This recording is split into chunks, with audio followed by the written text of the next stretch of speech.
you ever found yourself needing to put threads into something like sheet metal? It happens all the time around here. You need to get a tool like this. This thing will put threads into other things. Check this out. Get a little insert.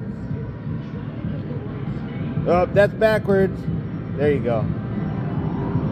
Thread it on there. And then the business end of this is going to go in here. And then we're going to crank the handle and squish it. And we're going to put threads into a tube. I need both hands for this though.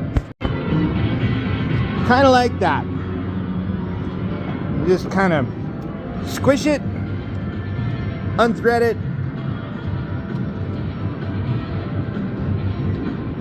Come on, we're almost there.